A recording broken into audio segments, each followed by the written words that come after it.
Good day, level casters. Today, we embark on a journey back in time, to an era of monumental clashes and profound cultural shifts. We're about to unravel the intricate tapestry of the Spanish conquest of the Aztec Empire, a pivotal moment in human history that irrevocably altered the course of two distinct civilizations. This wasn't merely a military campaign, it was a collision of worlds, driven by ambition, faith, and a thirst for resources, leaving an indelible mark on the Americas and Europe alike.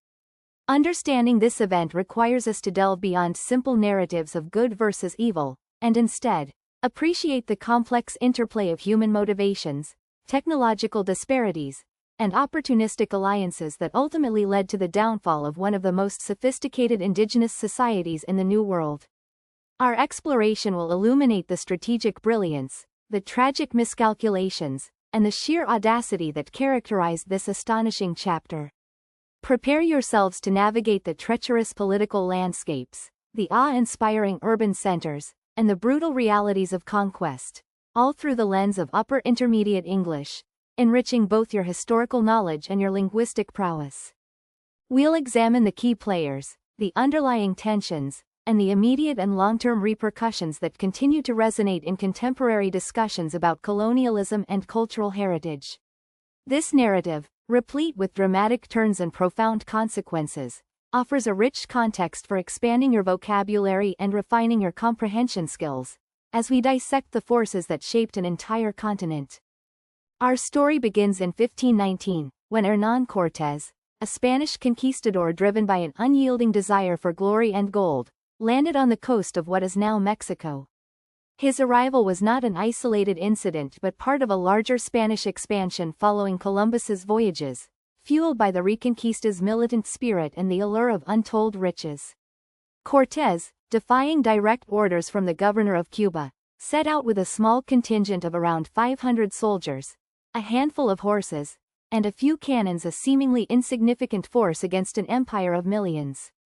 However, what Cortés possessed, beyond his military hardware, was a keen understanding of political maneuvering and an uncanny ability to exploit existing tensions. The Aztec Empire, or more accurately, the Triple Alliance, was a dominant force, but it ruled over numerous subjugated city-states that harbored deep-seated resentment and yearned for liberation from Aztec tribute demands and sacrificial practices. Cortés swiftly recognized this vulnerability.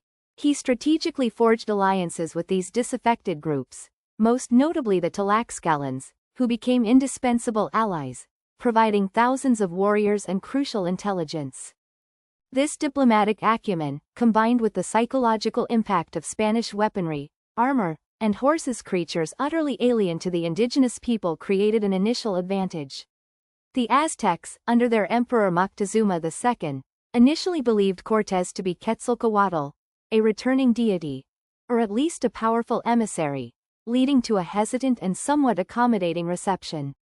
This initial deference, however, quickly dissolved as Cortés's true intentions became apparent, setting the stage for an inevitable confrontation that would redefine the continent's future. The cultural chasm between the two civilizations was immense, leading to profound misunderstandings that often played into Cortés's hands. The Spanish, accustomed to European warfare, were ruthless and pragmatic, while the Aztecs, though formidable warriors, often fought with different objectives, sometimes aiming to capture rather than kill, which had tactical implications. The narrative reached its terrifying crescendo with the infamous Noche Triste, or Night of Sorrows, in June 1520. Following a massacre of Aztec nobles by Cortés's lieutenant, Pedro de Alvarado, while Cortés was away dealing with a rival Spanish expedition, the people of Tenochtitlan rose up in furious revolt. The Spanish and their Tlaxcalan allies found themselves besieged within the palace of Axayacatl, facing an enraged populace determined to expel the invaders. Under the cover of a torrential downpour and the darkness of night, Cortés attempted a desperate escape across the causeways leading out of the island city. The retreat was a catastrophic bloodbath. Weighted down by stolen gold, many Spaniards and Tlaxcalans drowned in the lake or were cut down by Aztec warriors who attacked from canoes on the shore.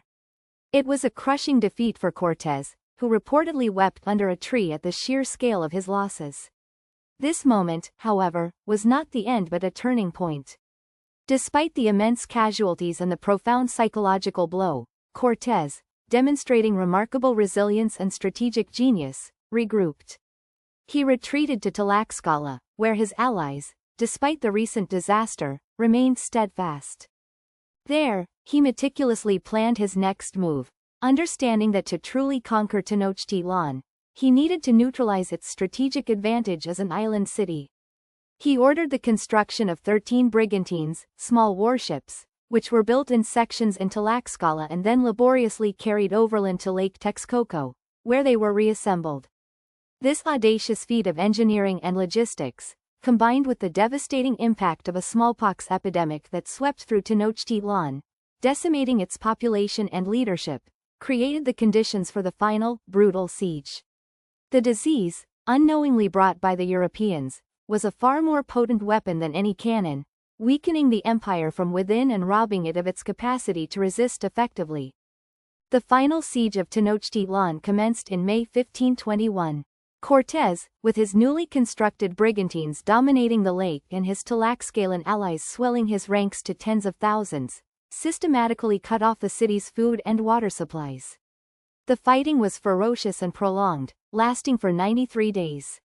The Aztecs, now led by Emperor Cuauhtémoc, fought with incredible bravery and determination, defending every strait, every house, against overwhelming odds. However, the combined effects of starvation, thirst, constant warfare, and the continuing ravages of smallpox proved insurmountable.